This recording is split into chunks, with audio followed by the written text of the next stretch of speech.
Hello people, so welcome to my review of One Piece chapter 1063, and Oda decides to flip the script yet again with the ending of this chapter. Before the ending of this chapter, it started into a family affair, and there's nothing more apparent than what we got with the cover story with Brule crying because number one, Cracker has been frozen solid like we saw in Cocoa Island, and Brule's also crying because she's making reference to the fact that Pudding has been kidnapped by the Vinsmokes. Now, I call BS on that immediately because this is something that I mentioned in the beginning stages of this cover story when Pudding was reintroduced in Cocoa Island. I'm pretty much banking on the fact that Pudding willingly went with the Vinsmokes. This does two things. Number one, this brings the opportunity for Reiju and Pudding to have a moment, which is something that I called for early on in this cover story, because she kind of has Pudding shot Reiju in the leg and tried to pretty much kill Sanji.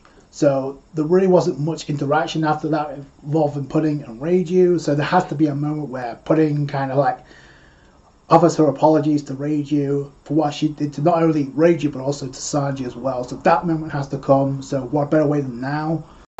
If Pudding goes with the Vinsmokes, that definitely guarantees we're going to get to see Sanji reunite with Pudding at some point. I called this out the ending of Whole Cake Island, so this is nothing new. If anybody's thinking that this isn't going to have an impact on the story, I like to remind you that back at the end of Wano, when we saw Shanks, they made reference to Bartolomeo, who was like burning down Shanks' Jolly Roger and sticking up Luffy's Jolly Roger in an area that was under Shanks' jurisdiction, and that got referenced in the chapter. And that took place in a cover story that Oda referenced in that chapter. Not only that, we also had Jinbei find a poneglyph that later, back in Whole Cake Island, delivered that to Big Mom. And I love the beginning stages of this chapter when we see the aftermath of Chopper, Luffy, and Bonney stuffing their faces. We also find out that Bonney pretty much gets a similar size as Luffy when she stuffs herself eating. So that was kind of funny. Also, we come to find out they both lose weight pretty quickly, because when we see Vegapunk 6, she's pretty much, oh, you sure can eat, and you have bulging bellies. But when we see them in the next panel, they're pretty much thinned out again. And in this chapter, we don't get to see any more of the Vegapunk 6. So as of right now, we've only seen two of them. We heard from another on the Dendamushi. We haven't seen them, so we've only seen two thus far. And this is where things get interesting, because we see some assistants of Vegapunk, the same size as Chopper, and Bonney describes it supposed to be assistants of the lab. And then Luffy all of a sudden manages to go shopping, and Luffy manages to pick out an outfit for himself, which by the way has SSG written on it. So that confirms the fact that the Zephyriums that Vegapunk created are the SSG that Fujitora was talking about. So I'm glad that got clarified. And Barney's like, yo, where the hell did you get that outfit? And Luffy's like, yo, there's like a fashion vending machine now. Is that the way of the future, where we get to pick clothes for a vending machine? That would be pretty awesome, I'm not gonna lie. She's also a stickler for clothes shopping, so that's another trait of Bonney we didn't know about, so that's pretty cool. She suits herself real quick and she gets a battle suit, which looks pretty awesome. Chopper gets a new outfit as well, but Bonney describes this outfit as light. The boots are like floating, and the moment I heard that, I can't be the only one thinking that there has some connection with the raid suits that the Vinsmokes wear. It's going to be interesting to hear in the anime whether or not the boots that Bonney wears make the same sound effects, have the same sound as the boots that Jim will wear. The tour with Luffy, Bonney, and Chopper and Jinbei pretty much gets put on hold with the arrival of the Pacifista police. A Pacifista looking like Kuma in a police outfit. And I'm guessing because they took the outfits, stole them, and make some thieves, so unleashes his attack Pacifista beam that blows up the area. And then Luffy's about to use Gear 3rd and Haki to stop the Kuma's Pacifista beam, but all of a sudden, Jory Bonney just kicks the hell out of Luffy to stop him from hitting Kuma.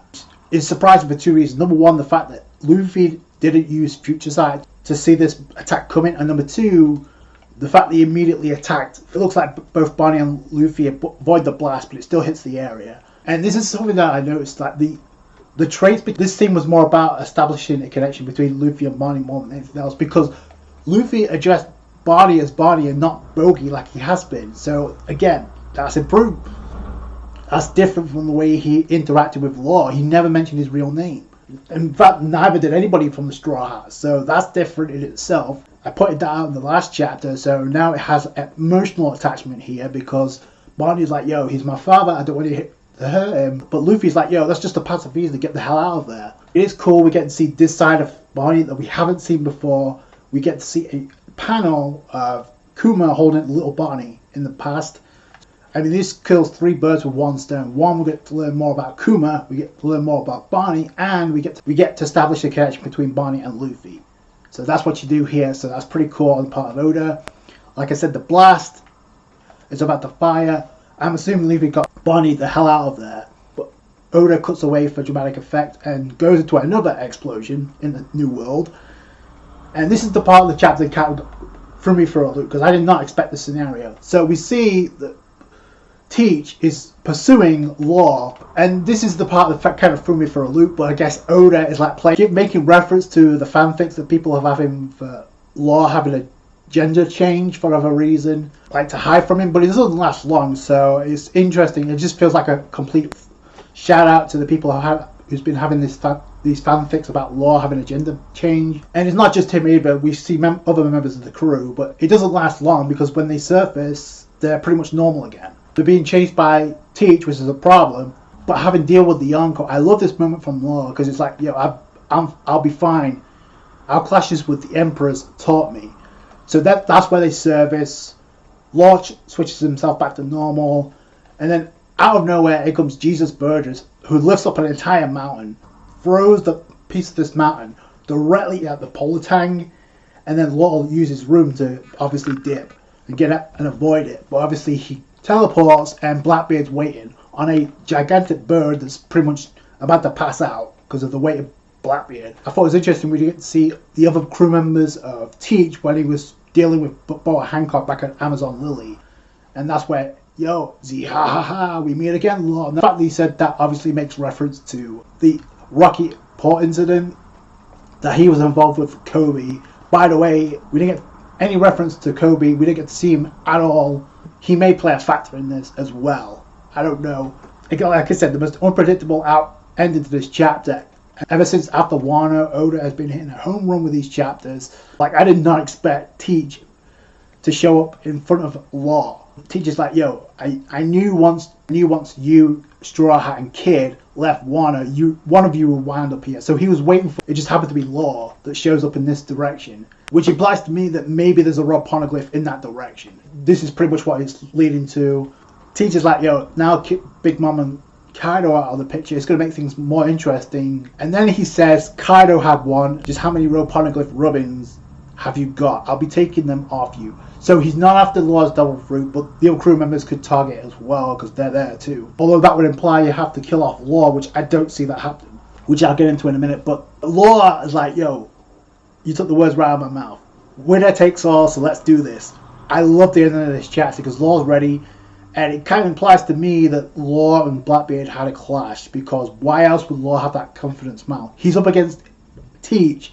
So that's the ending of the chapter, and a darn good one. I did not expect Law versus Blackbeard. If you did, props to you, but I didn't see this. Not a 1v1, especially not this soon after Wano. So that's crazy.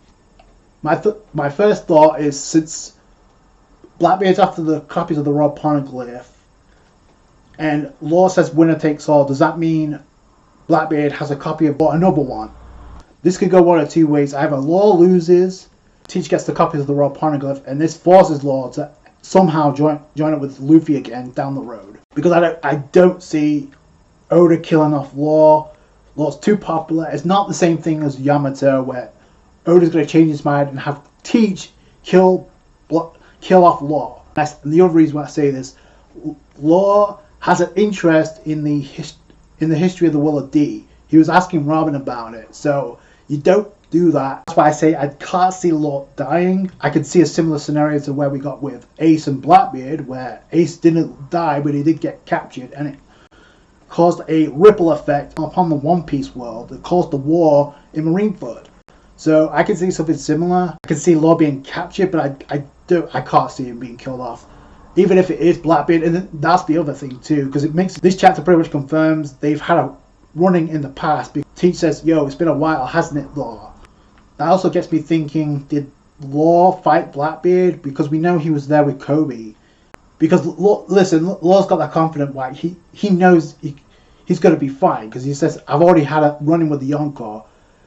But the problem is, if he doesn't know anything about Teach's abilities, then he's going to fall prey, like Boa Hancock did, to Teach's Yami Yami no Mi, to nullify the double fruits. We know that's what Teach can do, and it's a problem.